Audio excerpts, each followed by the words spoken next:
Kefula chaque lundi au vendredi de 14h à 15h rediffusion 22h30 à 23h pour Nakolanda émission na bino loba na yokandi na loba lobi oloba to kokufa na yo. Alors pourquoi autant ko bonga makambo ozana ngo na bese batu bayoba mususu makambo yo koki koloba ekoki pe ko bongisa mboka mususu yango pe ko yede mboka ekende liboso. Alors fona nini ozali ko boya koloba pe na loba na bato nyoso baloba na wenze na quartier na veni na se anzete batu bayoka na makambo yo loba te espace na biso na invité télévision magazine na bino loba na yo na présentateur na ngonde ko Danu Kefula et puis c'est bino pona ko ya ko loba makambo za na ngo loba bato kala ndina ko loba miko kafana bibo ko mesana mutuna mutami tuna ni na nini na changement to na passe pourquoi na loba bito mesana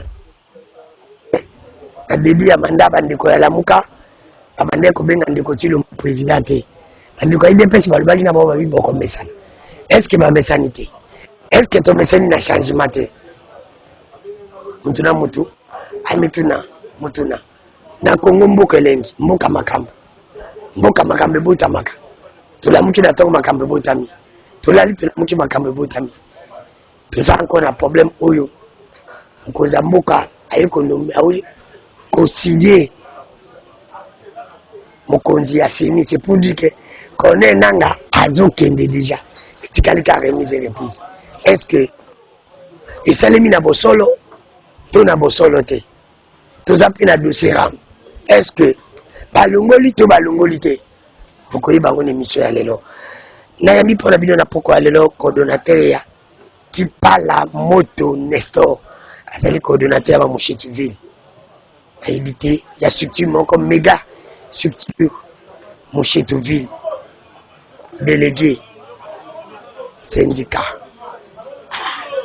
la structure moko eza makambo ebele coordonnateur mbote ndeko Danu Kefula mbote na ba ndeko nyonso bazolanda biso tokoloba na biso donc nga nazali coordonnateur ya méga structure Moshetu ville eza na kati ya PPRD et puis bon délégué syndical c'est là où j'enseigne sika natangisaka na ISTA na Ramolakisi kuna et puis nazala délégué élu na PPRD nazala méga structure oyo bakonzi nyonso ba structure nyonso to ba dit non wana Moshetu et communicateur et puis ba cadre ya parti c'est pas mingi ko yamba ngai bala liboso mais je pense que non to remesana na ba valeur et non na ba anti-valeur.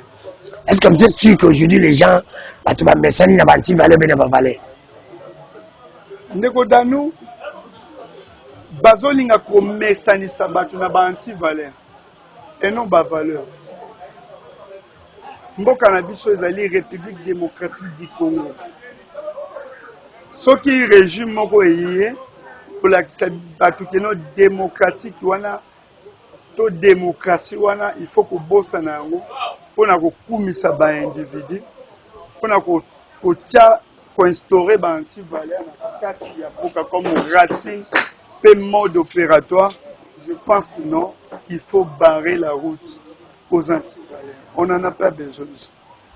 Mais c'est comme si Batouana balandi bino bazu moderne na bango eza bino avec tout ce que vous nous avez fait ya kokumisa bato kokumisaka ndeko Kabila boyembelaka ye mumemimaki aswanaka te boyembelaka ye rais nyonso alo baninga so mpe baye bakopie bino où est le mal bakopia ko eza ya malamu ya bino ezaki ya mabe biso tozalaki na pouvoir c'est vrai que non ba jeune on peut bande ko ma vie na bango ndenge bosu bazanga yi mais soki otali ndeko Joseph Kabila Kabange na mboka oyo a apporté ba valeur.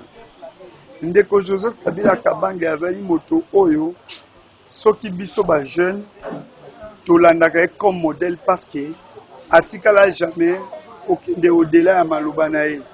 Joseph Kabila Kabange ko se souvenir que azwaki bokonzi azalaki na 29 ans.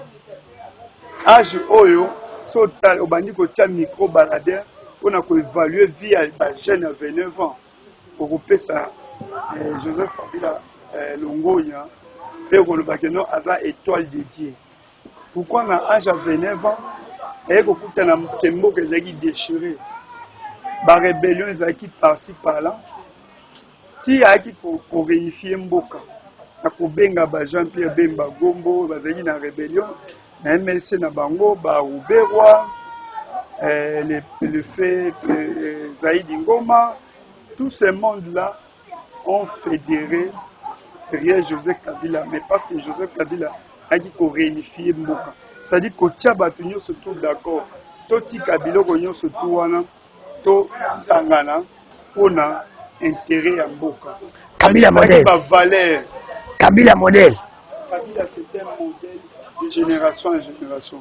Ceux qui ont montré que non, Kabila a un pouvoir, mais jeune cadre local langa, nazo kolobela Kabila, c'est parce que j'ai intérêt à kolobela parce que oh ya salaki pour que mutu mususu asala ngo eza lelo te. Oya salaki po mutu mususu asala ngo eza lelo te. Ndenge oya bomi mboka po mutu mususu ya boma mboka eza lelo te parce que Kabila a tué ce pays de batu baloba. Ndeko danu régime oyo pe classe politique oyo et mesananga kokosaka ba congolais mais lelo eza na pouvoir. C'est cette classe qui ne se retrouve pas. C'est parce que bazanga qui idéal. Oh ya bomaka mboka, oh albana kolobakeno Kabila bomaka mboka. Mais aujourd'hui, si nous avons les institutions na mboka na biso, soki mboka ezaki divisé pendant gestion ya Kabila, soki que toza na constitution oyo ezo diriger mboka lelo, oyo régime oyo ezo ki pour violer yango de plus en plus. Ce qui lelo, ce qui régime oyo reconnaît que non, c'est quand on est à la gestion qu'on comprend que non, c'est que les prédécesseurs avaient fait. Donc c'est-à-dire, ezali Kabila Oyonde a tchaki mboka na base solide, a pesi monnaie, a réunifié mboka, armée ezaki 10e dans le passé. Ce qui est dans le Congo, le transport, ce qui est dans le ministère à l'État, et ils ont locataire dans le passé. Aujourd'hui, le ministère à l'État, ils ont des sites à vendre. Donc, tous la monnaie, la bancarisation, infrastructure, c'est Joseph Kabila Tchabal. Aujourd'hui, les gens qui souffrent de les affaires de Kabila. Et c'est parce que Kabila a fait l'élection à bien beaucoup. Aujourd'hui, vraiment, ils ont inventé Kabila dans le Cambo, ils ont Ndeko danu komoni na mboka oyo ya Congo le fait Mobutu Sese Seko Ukungwendo Wazabanga atikala asalaka 37 32 ans mais atikala ko organiser ba élection oyo Kabila a organisé. Est-ce que Kabila a organisé ba élection a organisé ba nomination? S'il vous plaît. Élection ni Kabila sala. Et bon, Togolobela, tango Mobutu Togolobani, les Arani, voter vert. Bilo modèle na bino za Mobutu. Omoni, non, d'habiter que Mobutu. Bilo mozi Mobutu ne ba tout ba. Moi, je suis en train de vous dire que non, Kabila est un modèle parce que il a réunifié Mbokaro. Et après, si Congo démocratie, dans quel sens que non, après 5 ans, il faut Congolais qui ne voter. Dans le passé, on ne savait pas. Mobutu avait fait 32 ans,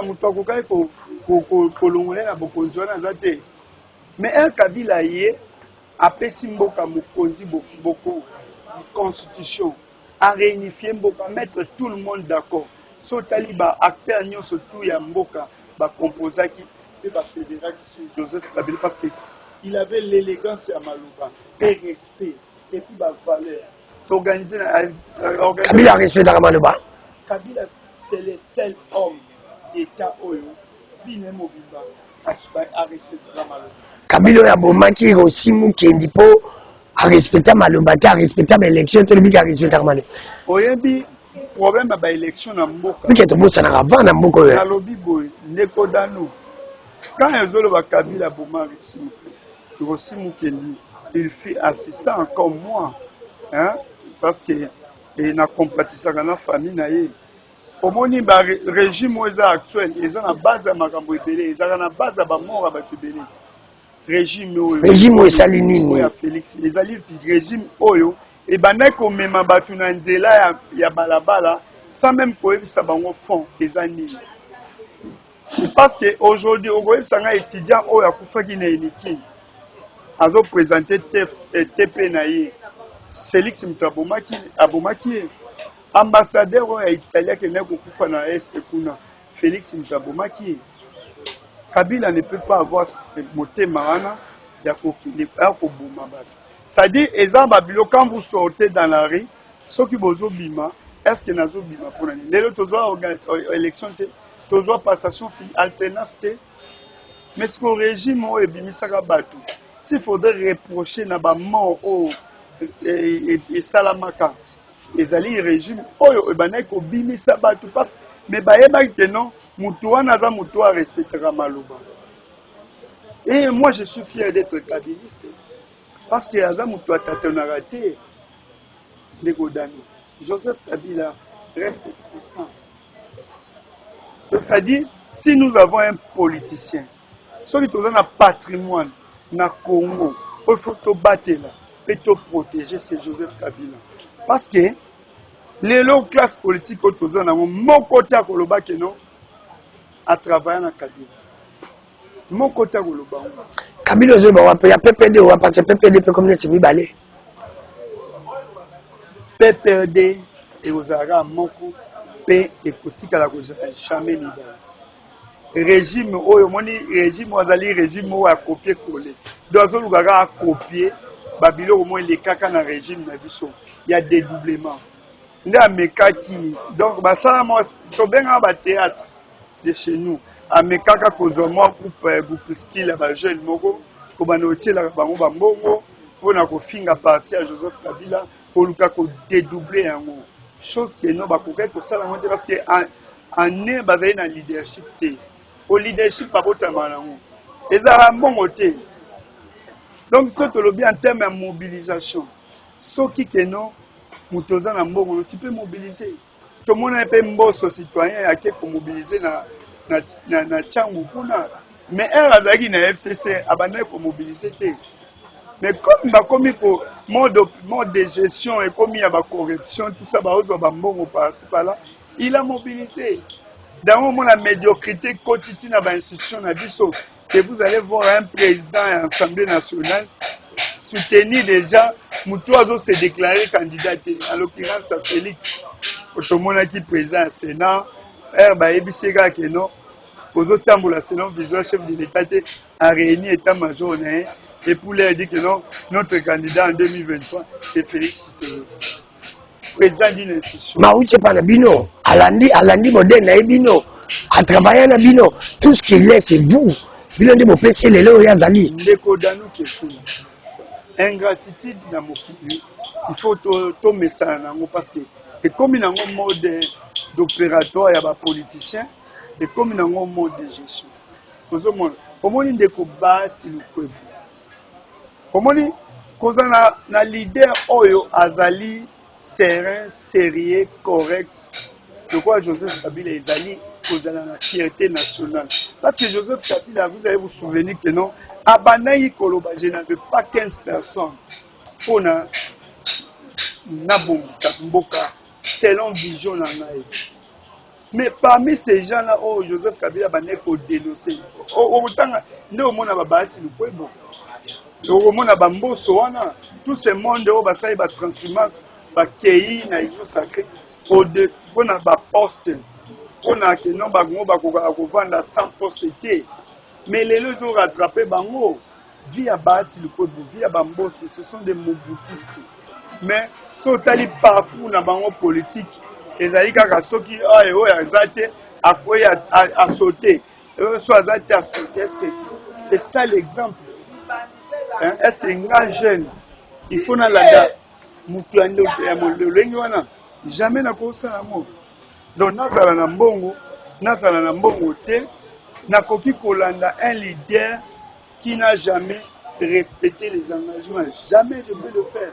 S'il faudrait que je marche à pied, Je vais marcher à pied. Mais à moi, je sais bien que non, j'ai un leader, Joseph Kabila Kabangi.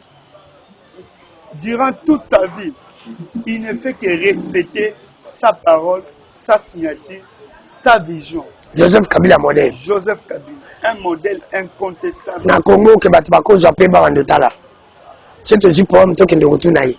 Bien sûr. Afin de bien la kinga kati. Omoni na Congo zande ingratitude. Qui est ingrat? Ce sont les Congolais, c'est Kabila qui est ingrat. Oyo ingratitude est aussi na classe politique. Parce que naebisaki yo Kabila azwaki bokonzi azali na 29 ans. Naebisaki yo Kabila a composé les 1+4 avec tous ces leaders que vous voyez. Avec tout ce que lui a fait, avec tout ce que les Congolais lui avons donné, qui est ingrat? C'est Kabila ou c'est ceux de Congolais? Et tout, c'est nous. Tout ce que Kabila a aujourd'hui, c'est ceux des Congolais qui l'ont dit. Rappelez que Kabila a d'abord na Maki na papa na Maki, pampa babibi na Maki. Kabila fit moi na président de la République. Parce qu'il y a beaucoup de gens qui se trompent pour nous. Kabila aya na babote, Congo de non, écoutez, mais il était derrière son père. Et son père qui fut président de la République assassiné. Donc c'est-à-dire, quand on a Maki, pour combattre la dictature, c'est-à-dire Moutou, elle a cotisamba, et ça pour qu'elle libérer. Donc c'est-à-dire, Azali partisan de la libération. Ce qui est le Congo, la démocratie, c'est parce que Kabila a perdu sa jeunesse. C'est pas parce que l'IDP s'est battu pour la démocratie, c'est pas comme l'IDP s'est battu dans la démocratie. Qu'est-ce qu'ils ont fait? Même dans l'opposition, type notre grand-père, Sphinx Akoufaki, ils ont fait quoi? Parce que même quand ils se battaient là, ils étaient aussi, à plusieurs reprises, il a été nommé, hein, les Sphinx. Azaki Premier ministre, Azaki ministre de la Justice, même dans les passés. Mais il peut se battre dans la démocratie sur base de quoi?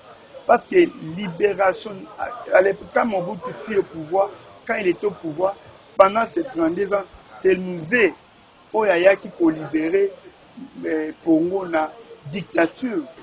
Un bail pour assassiner le musée.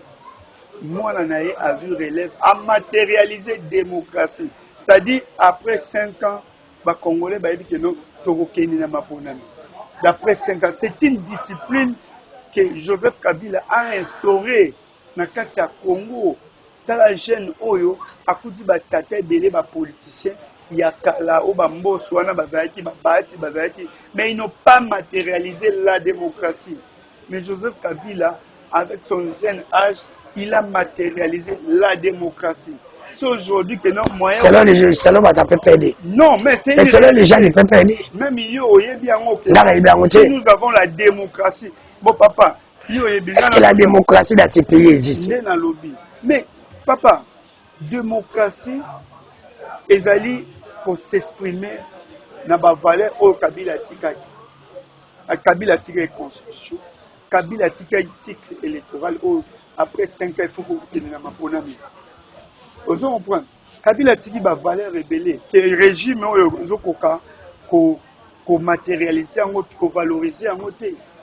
Régime est censé, il y en a un plus. C'est ce régime qui met tout à genoux et par terre. Hein?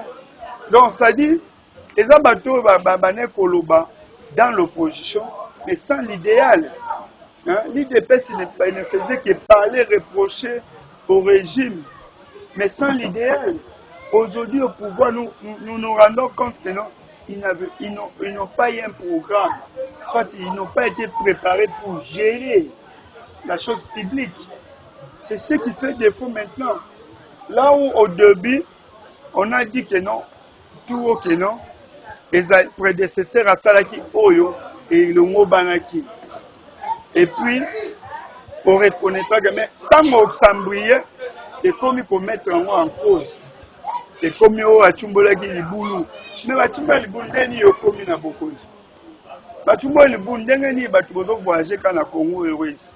Botamona na transport, botamona na banzela, boye ko sala baso de moto na nzela oyo ka bokutaki moni eza stable bokutaki armée ezalaki na 10e lelo armée na biso ale tuite na bainformation za journaliste armée na biso erekile combien de fois. Mais Joseph Kabila a laissé notre armée parmi les 10 meilleures armées na Afrique. Merci coordonnateur Nestor qui parle à moto. Ndenge za ko expliquer bandeko ba ko la émission loba na yo awa to loba na biso ka ko bomba raté pour loba to ko kufa. Mais loba na yo parce que on kufa quand même na kibonzambe. Ole ko bomba makapo. Mama na likambo to continue de cette aliceni. Enfin Denis Kadima mokonza seni connaît nanga alongwi. 2023 PPRD cause pas même 10 députés. On tient la liste de mots Zakiawa et qui n'a pas réseau ce sont les députés nommés. On a dit, elle on a un salaire boni. Bon, les ambassoni. Les ambassoni, les ambassoni. Voilà, bilon on a fabriqué na CNGT. Ils ont fabriqué des mots, nous fabriqué. Non, on ne tient pas. Non, est-ce que et si bon mon régime où ils ce qui mon a signé na 12h. Na 12h02 et vous allez à ma réseau social. Il y a plus de secret d'État. Vous avez convoqué, vous avez invité Moutouna na 9h, 1 déjà, ils sont dans ma réseau social. Vitesse et technologie. Non, ils ont valeur. C'est la mondialisation. Secret d'État, ça se fait qu'au Congo. Transparence, transparence, non, na lobi wana kutu ils ont bilo moko boye. Il y a c'est pas manque de valeur d'État. Il y a un moment lelo plaque la présidence au monde ba capella, on a boîte de nuit, ba parquet, hein, au monde bango partout. Ba saboter nepo, ba saboter na bango poste no bando mona. Bon comme ça qui Kabila neti roi. So ka fandi bondile nzamba fandi biso ba tutozoya. Bango ba lobi ki azane ka mutu. Biloko zana ngona présidence zana ngona biloko ya batu. Président nzambe te. Kabila oyo aboma mboko so batsa oyo batu na yo wana oyo lelo ba silisi Congo bakomi batu na ngai. Kabila a été reçu na ba président nyonso to américain. C'est parce qu'il avait de la valeur humaine d'abord. C'est parce que Azaki un homme effectivement d'État, hein.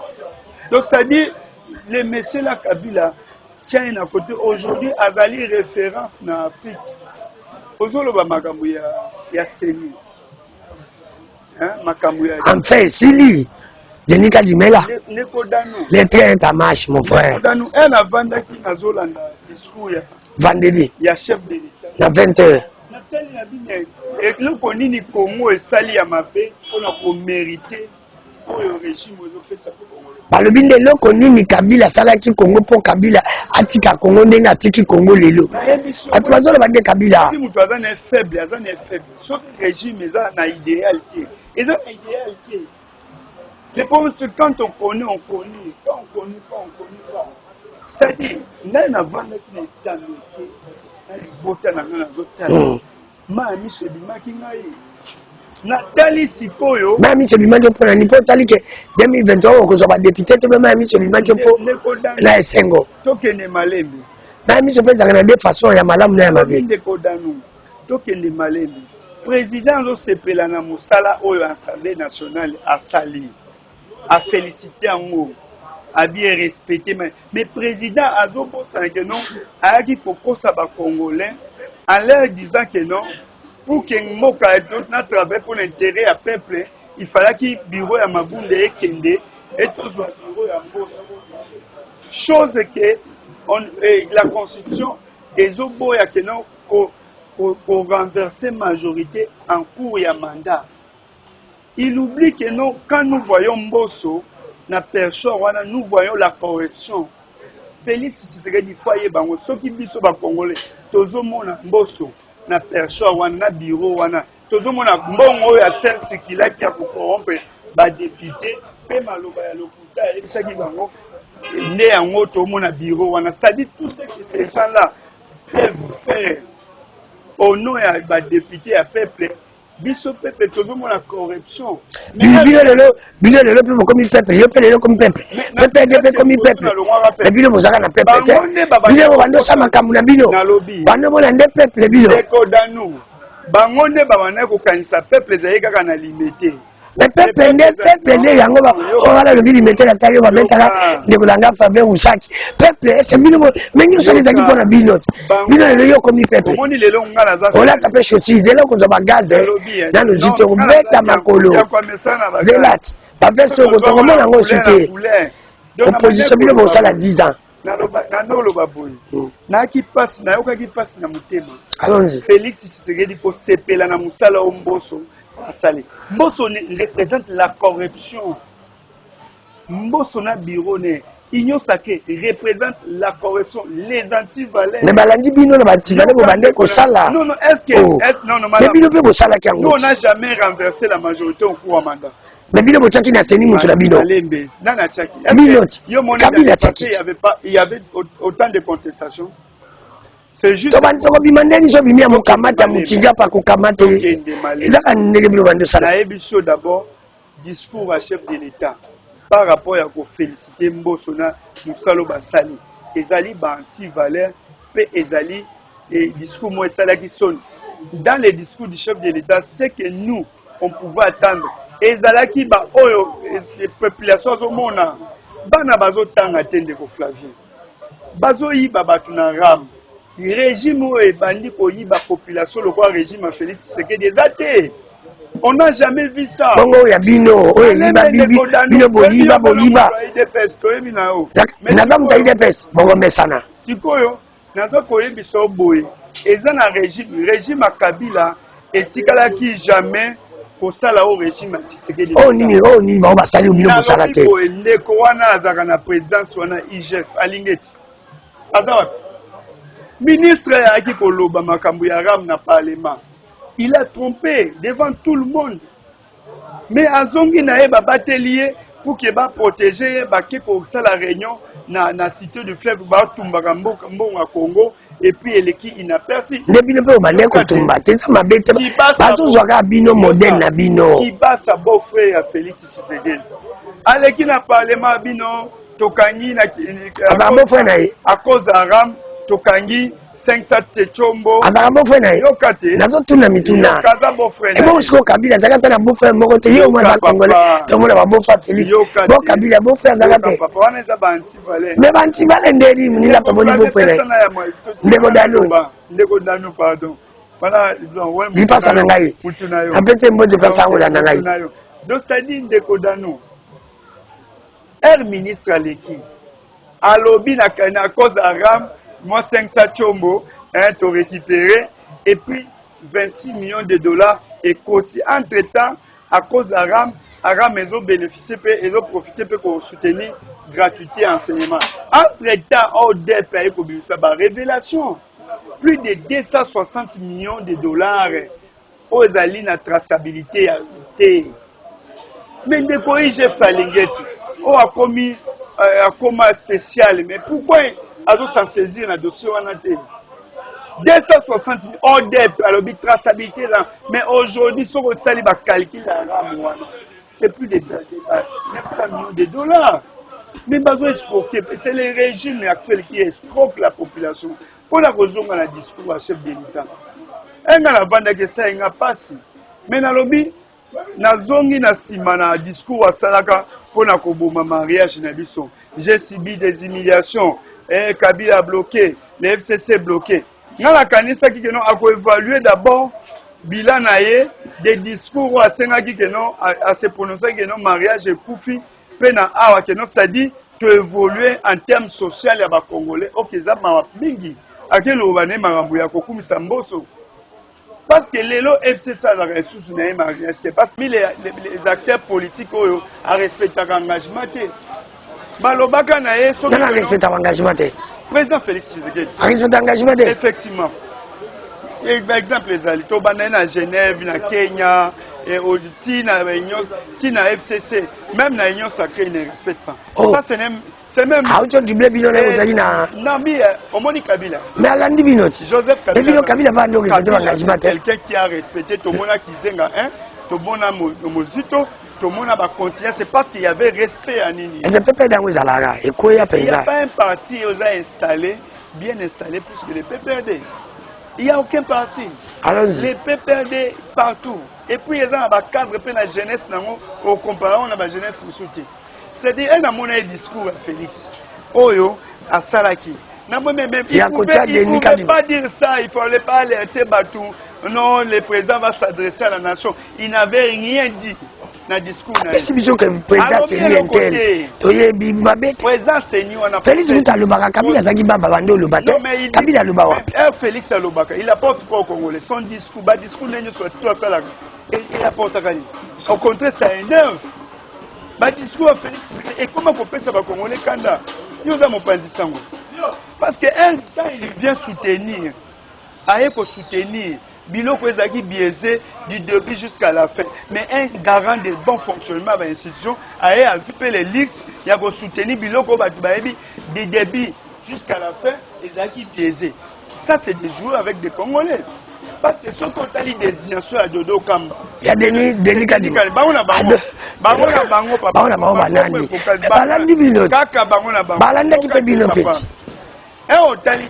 Confession religieuse à l'Obaïni. Il n'y avait pas consensus. Bayo qualité. Abbé Cholé. Oh, Yabino Bayo Kanaka. Oh, Yabino Bayo Kanaka, Batika la paix pour signer jamais catholique. Bino Pena Touna Bino, catholique est signate. Netinani, Ayo, Auto Malumalu, catholique est signate. Ngoimuluda, catholique pas signate. Bino n'y a pas de ce qui faut signer. Quand nous on disait à l'époque, Magamba, l'église catholique, est-ce que le régime a donné des tout le bandit, Abbé Cholé, au décriant dès les deux parcs, non, Bazoya pour corrompre Bissou. Comment Moutouyo, chef de confession religieuse, oye, on ne se plaindrait pas à Cholé. Au lobby que non, Bazo promettre 100 000 $ à Jeep. Mais après quelques jours, Yomoro Kei, non, comme on soutenir candidat, c'est-à-dire, la confession religieuse, l'église de réveil, va prêcher sous la parole, comme il la politique. Bazaki logé ou la cité du peuple Congo. Pendant que les Baboyaki la cité pour la maquiller, les bandes salamaram, oh nation bandé causera. Pendant que bandit bazo souffrir, boye la kaka bandit ba prophétie, na ba promesse, bazo souffrir, mais yozoli ambongo à l'état, il y a corruption. Dodo Kambate à Raïsous. Dodo Kambate, il prêche encore. Vous avez l'église. Bandimi Oyo, Babane Koyo Kamate à Dodo Kamba. Mais Bino Bozala qui n'a Sony Kafuta, c'est une de Félix passe du Dodo Kamba. Ma mère va bander Kozela. Azo un modèle au Bino Bosalati.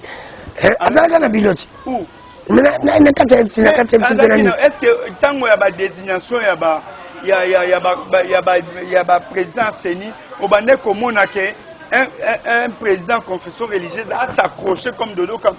Dodo Kamba, comme il a sorti médiatique, donc, au Simbi Kadima, au Simbi Dodo Kamba. Non, Sony pas Zagi Mongoti. Non. Sony a qui n'a qu'à Malonda. Là où le président a refité qui a zongi ça qui a. Mais pourquoi il accepte Denis Kadima? Parce que dès le départ, Denis Kadima a travaillé dans le cabinet à Félix. Mais la présidence. Mais Denis Kadima est identifié depuis longtemps. Denis Kadima est intelligent. Denis Kadima c'est un costaud. A prouvé de quoi il est capable de payer tout le monde. Place à quelqu'un ça la perspective. Il y a que Denis Kadima qui est compétent. On a cassé une. Non, je dis parce que c'est les choix.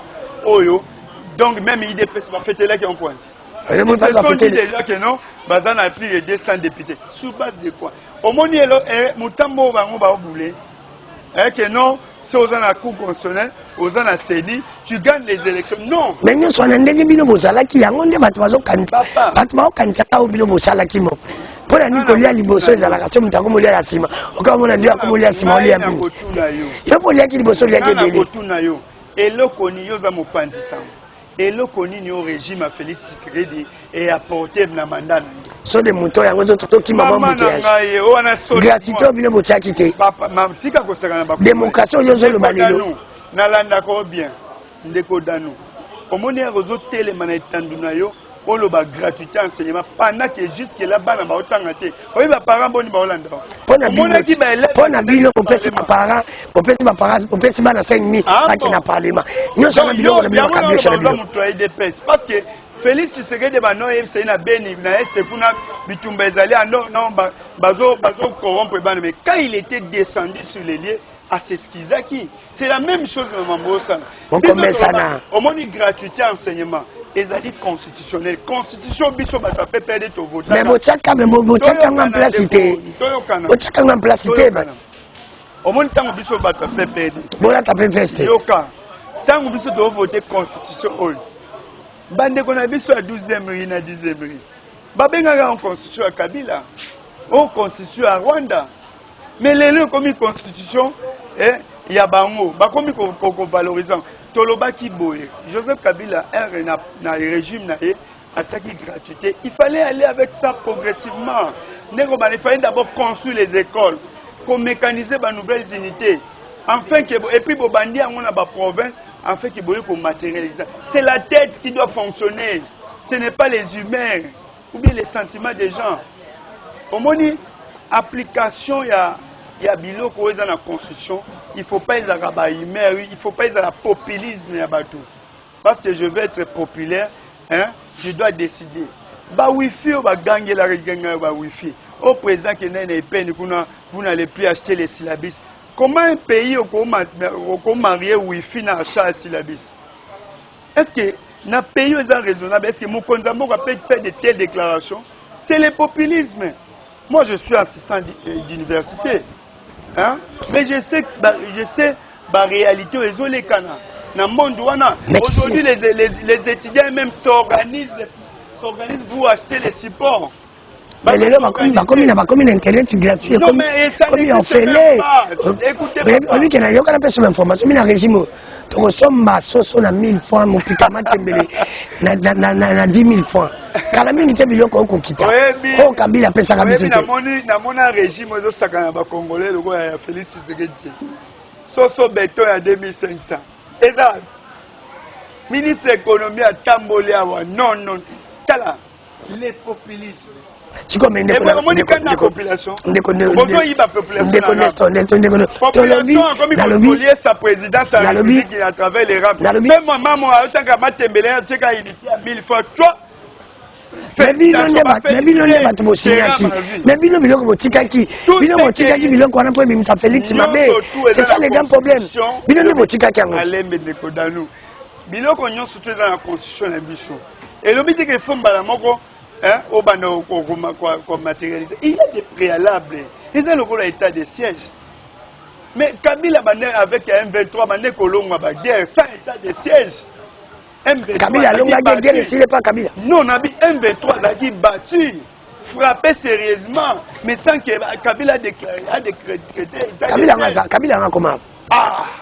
Ozomwa que non y a pas comment Kabila Kabila tala lelo Félix a otambola na ba blender na bani loko aza ba problème na ba mais Kabila marche à l'aise Kabila pas ali à moko à l'aise na mabe nyonso Kabila sali biso na moko tu pas zo salaire na lobi ya mabe oyo ba IDPS oyi plus de 37 ans IDPS ça en opposition ya ko bundisa ba régime ya ko créer ba formule contre ba régime lelo est rattrapé bango na pouvoir. Mais Bobani au Kosa Congolais à 2500. Bobani au Kosa Congolais boy. Les lois passeport comme à prendre nos passeports il faut. Non, pas la billet à 50 $. Non, monde de gestion. Et comment correction parce que c'est les régimes elles-mêmes qui a officialisé. A commencé d'abord qu'on nommait injustement également. Il y a un coup fonctionnel, qu'on renverser majorité pendant la législature. Non, mais il apporte quoi au pays? Changement de la calamité. Combat gâté. Ozobanga. Bino bosala ki 18 ans, moninga salika 3 ans. Mais nalobi papa. Bino bolinga bon ameta bato majinga zaki na Moïse. Otika Félix Tan. Boko mesana. Bon bino boye bakite ndeni bosala bi. Nalobi boye. Kabila ayebaki eloko nini azaki. C'est pour cela bato basatanaki te na Babi Kabila ayebaki ka bandene koyeba te yanga bande koloba te. Kabila ayebaki ka bande koyeba te yanga bande koloba te. Nabi na muto aloba mingi po yebi aloba te. Mais aujourd'hui les résultats c'est quoi? Denis Kadima président c'est Denis Kadima président c'est 2023 il dépêche aux entend pas même des députés. Nini PPD. PPD vous entendez des députés. Mais de continue. Ceux qui les loba ngo ba okanisa ke no kozwa coup constitutionnel na CENI eza kozwa deuxième mandat. Congolais ni na voté Félix Tshisekedi. Bon Congolais na voté mkandida FCC. FCC n'est pas bon ça net. Mais Chadari FCC c'est un modèle. Chadari nga comment appeler? Chadari c'est un fait politicien. Ah ça. Yoka. Ah bongo mesana. Yoka Idegoda. Ah baba comment la suka mboka. Chadari c'est un fait politicien. Si nous avons la paix na Congo, c'est parce que les Chadari se sont dit que non. Bandeko na ba. Oui ndeko mo alobaki. Atinenga message alobi. PPRD eza ile ko photo zwango penza to kangi drapeau PPRD to boka muna oseya po PPRD bo mi moko yo omoni biso na PPRD est-ce que bino bo même dans moko na kamtra bo même moko na biso une chose bato balukaka ba poste babanda koyaka kolata statut ya PPRD bango ne bando bebisa PPRD mais biso jeunesse ya PPRD ya Kabila biso to na biso santage tozana batuna biso yo bapaka na biso bazali pe modèle tozotambola na bango. Tous ces mondes qui sont venus salir l'image du PPD sont partis. Vous comprenez? Na jeunesse na bango bandai ko manipuler, ils sont partis. Le PPD restera un grand parti et puis ils vont continuer cause à la grand parti. En termes de jeunesse, il y a potentialité. Au comparer PPD na parti. Partout ils ont le pouvoir. Partout ils ont un siège. D'accord, vous foutez là. C'est notre parti. C'est notre siège. C'est notre siège. Vous foutez là. Vous allez 18 ans, vous sommes en train d'écouter. Nalobi, c'est notre siège. Le siège n'a pas été belé. Bako Sabino te kolana ba réseaux sociaux. PPD viva. Viva. Ah. PPD viva. C'est un grand parti. Tout un parti Oyo en termes de fonds et qu'on les PPD. En termes de crédibilité, les PPD. Bah Oyo babane ko diaboliser PPD. Baza les on a pouvoir mais babi en termes de médiocre ndé bazé belé na les médiocres on les trouve ailleurs, c'est non mais pas au PPD. Babenga bino ba médiocre. Ba onyo surtout ba assoiffé du pouvoir. Même babato ba ivi qui sombe bayaka ko diembela pour avoir des postes. Ils sont partis. Tout ce monde là. Mais nous sommes restés constants. Je vous invite na iso yaka chaque jeudi. La jeunesse du PPD à travers ma structure spécialisée s'organise. Tant que la dédicadima, nous réunissons. Nous sommes la jeunesse, il y a IDPS, c'est ça la réunion, il y a valeur, c'est la réunion pour activité. Non, c'est la dédicadima. C'est la boy. Awa batie Denika Dima. Omona ta pinette mami. Omona ta batika. Soke zalaki DPS machine à boire. Il faut bon dimanga. Soke zaki bango marché ndé salima. Denika Dima bondimi et l'autre salimité. Poser question moi bien.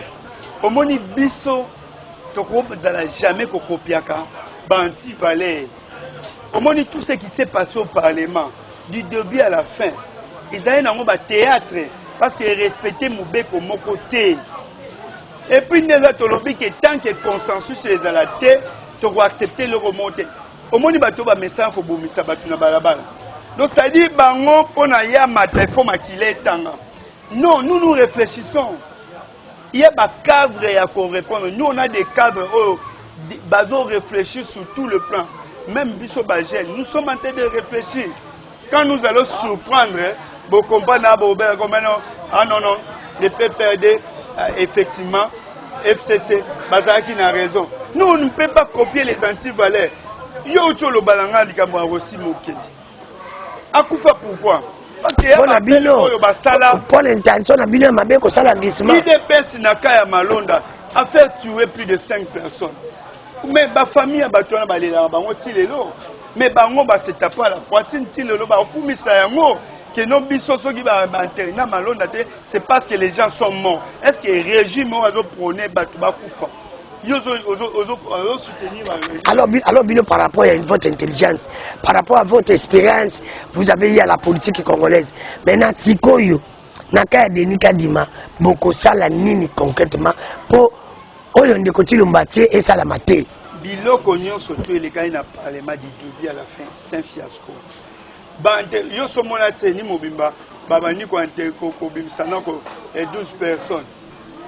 3 na msusu. Comment déjà 12 sur 15 azuis. On a résumé en boss.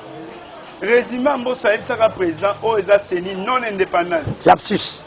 Ah, ambo. Mais sur le président, Oyeko, moi tu sais ce qui s'est passé. C'est du théâtre. Tant qu'il n'y aura pas consensus. Il est passé à l'élection, opposition ça dit. Beaucoup mais ça na. Opposition. Beaucoup mais ça n'a pas de opposition. Ba pension ba bouler le gros là. Tala papa. Bon pépé dans l'opposition. Je vous dis. Pépé dans l'opposition. Nous faisons une opposition républicaine. C'est pour ça que vous voyez que non il y a des jeunes de valeur. Au moins ngai. Ngana on a roté les jeunes moko ya IDPS. Aleki ngana popularité ta. Ndezo kanza. Ndenge na zabo. Ndezo kanza. Jeunes moko te ya IDPS. To ya INC ya parti na bango ya Union Sacrée na aleki ngana popularité. Ndezo kanza. Obobima wapi papa? Obima wapi? Yoka. Ngai na peso profil Jesus. Obima wapi? Obalekela oh. Okobima pe batu bayebi oto sakana machine. Pesa papa. Voilà. Omoni ngana koli na politique. Ngana kokwa kitima bilinga mazali. Je suis grandi dans la politique. Yango kende. Na bandi nanu otanga université na ngai depuis 99 nazana iskawana.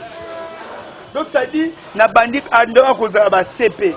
Je suis coordonnateur il y a tous les finalistes, c'est plus de 4000 en 2008 na Martyr. Naza Iba ministre à sport, ministre intérieur, extérieur, comité d'encadrement, il y a plus de 6 ans. Naza élu délégué syndical. Il était dans 1400 travailleurs et je suis parmi les 9 qui représentent ce travail. Naza est responsable du laboratoire Mésis électrique adjoint, responsable adjoint. Il y a un laboratoire Mésis électrique au sein de l'ISTA. Dans le laboratoire, il y a au moins 7 facultés. Et pour ta canne, il y a une section. Ça dit du point de vue profil, hein, expérience, exali. Ça dit mon jeunesse sur la partie. Mais tous années, tu agis selon vision et l'alignement à partir de biso. Les gens qui se croient que non, ils ont le monopole de la rue, mais ils se trompent. Nous on peut mais non, là, nous on peut pas sortir. C'est juste pour te dire que non. Les jours où tu reposes à l'acte, au moins Kabila, à l'Obani, Soki, Malobano et les Maloboko Lobele qui silence, mieux vaut prendre. Parce que moi, les silences, et le va révéler. Qu'est-ce que tu penses? Ne croyez pas que nous, du PPD, du SCC, nous allons procéder de la même manière que les autres. Et ils ont fait tuer les gens. Mais nous, on va procéder autrement. Une minute, pardon. Félix Tshisekedi a qui pouvoir na Kimia. Babonga makotika ngo pe na Kimia na 2023. C'est ce qu'ils doivent faire. Il ne faut pas mettre l'illusion à Congolais que non, il y a reçoit deuxième mandat. Non! Nenge Kabila tikeke pouvoir na Kimia a continué à mutukane ya muke abimi akei abonga na 2023 il y a kotika ki bokonti. Le deuxième mandat ce n'est pas un droit. Tant qu'il n'arrivera pas à résoudre les problèmes sociaux des Congolais sur tout le plan. À Rossal et Logotia aux Anglais. Oui, mais que bon les alliés à Tique 70, le président reste en fonction. Bon, le président reste en fonction à compter Séné. Car on est beaucoup comme ça. Oui, alors on a une différence entre aussi sa vision mission, différence entre Kabila et Félix. Félix a joué à base Malobiram, Félix a quitté ça, Longoli Baram, Alongoliam n'a pas de téléphone à DG. Oh, Kabila Koga au Salate.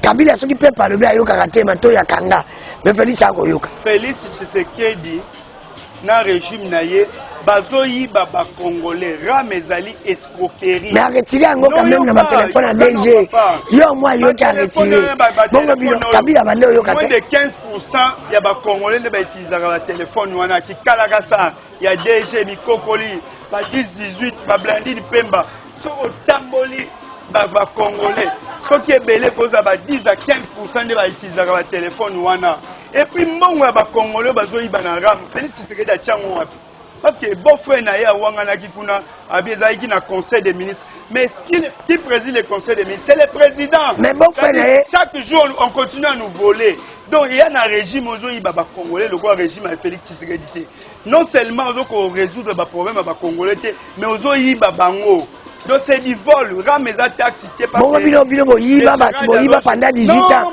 même bino boyiba biso pendant 18 ans conscience na yepe na vérité na yebi que non Kabila n'a jamais fait ses anti-valeurs. Otia unité qui moïbe, on a moutaché unité na 1000 fois. Toi, félicitations, rame félicité.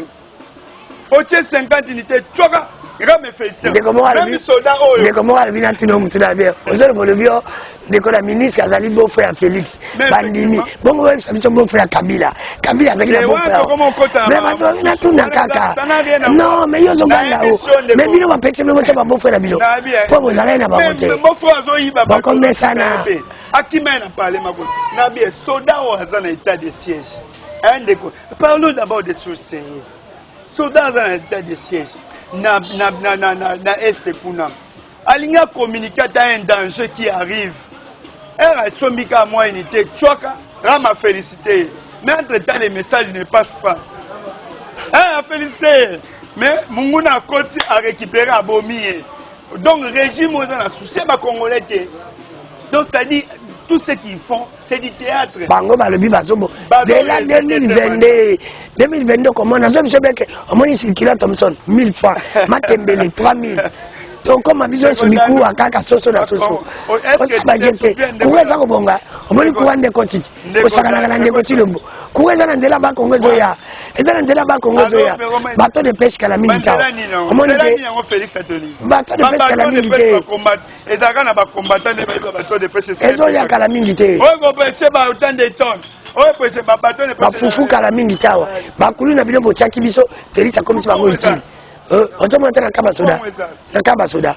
Yo resoma fufu na kaba même ba moment ba koma luka fufu. Na kaba soda donc on se fufu na kaba soda. Ba moment pe ba luka fufu.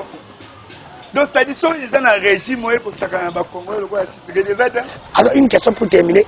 Entre Kabila na Félix vraiment na ndenge zo tala Congo. Qui aime vraiment le Congo? Au moins même Félix Tshisekedi. So tuni na comparer na Kabila. Alors, ne faites pas ça, parce que je ne mérite pas d'être comparé. Félix Tshisekedi a volingate au comparé na Kabila, parce qu'il y a no Kabila, awati soki wapi, akokoma pembe na Kabila. Na ba valeur nyonso tout, yemo Félix Tshisekedi. Na ba valeur tout, je ne marche pas les mots. Même les Congolais sont bandés tout na bango micro baladeur na Kabila na Félix. Lelo parce que mon régime au diaboliser Kabila. Alors, nous connaissons ceux qui Félix a zongi en 2022. Mais peuple n'a pas lingaye. Et Fatime to. Fatime to. Oyo sagana Fatime. Président le kababete le maboko Kabila bete le maboko. Azo bangande bino. Kabila bino. Kabila bo diaboliser que non, asaba congolais mabe. Kabila soki oui, Kabila c'est ma Kabila c'est ma bébé là comment t'as battu ma moto. Tambola na ba blindé. Félix, aux a problème nani. Ram. Va comment va senga ram. Sikondo mona pepe lile. Nous sommes pepe de wana na denika di mosombe. Pepe da koza kopele. Parce na pepe lile na koza konvoter. Na pepe lile na konvoter. Je n'ai pas zonga député. Nous on n'est pas déjà Chadar zonga député. Nalobi wana Minako azonga député.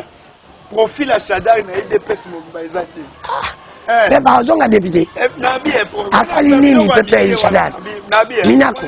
Jeanette. Zoé. Nalobi bo. Omoni nous on a des Kabila kutu balongoli kutu leki na gouverneur lobi pété. Nous on s'agite pas. Bango ba osala ba. Mais bo sandota baba. Non. Kabila tika bino kala. Agit et puis font des choses dans les sensationnels. Nous, on n'agit pas comme ça. Ndeko émission Sili. T'es émission dans Sili. Émission dans Sili. Na katinga de kolo émission. T'es émission Sili. Émission Sili. Émission Sili. T'es émission Sili. Na katinga émission na ngai za ngai. Na lobe Sili. Donc, yaki o memanga do eza mode bon de gestion pe Félix ka bon. So ba bi kadima. So ba lobi oh non, oh Kiluba, oh coup consonnel. Oh président côté na parlement tu victoire. Pendant sali makambo ya mabe, mais ozo kota na parlement oche pour ozo investir ba tuno coup consonnel, oche même misapi bo. Ndeko émission Sili. Bozo si c'est émission. Na be ngai ndega nkolo émission ngai. Ozo inviter na binda nkolo. Émission Sili. Non, c'est normal, ça se comprend. Même invité aux autres tourner maloba. Émission Sili. On n'a pas un problème. Obosani nini kasi. Obosani. Obi na bosani le côté, moi aussi c'est l'émission. Te obosani nini. Aussi c'est. On a ngana tudo na tudo te. Vraiment na pesi ba Congolais merci. Je pense que non. Maloba ba Congolais pardon. Na maloba surtout na zoloba. Bino mo esika bo vandi na ba etandoke. Boyebi que non. Moi na mboka qui parle moto Nestor azoloba biloko ya solo. Na kena ba sentiment te po na kosa biso ba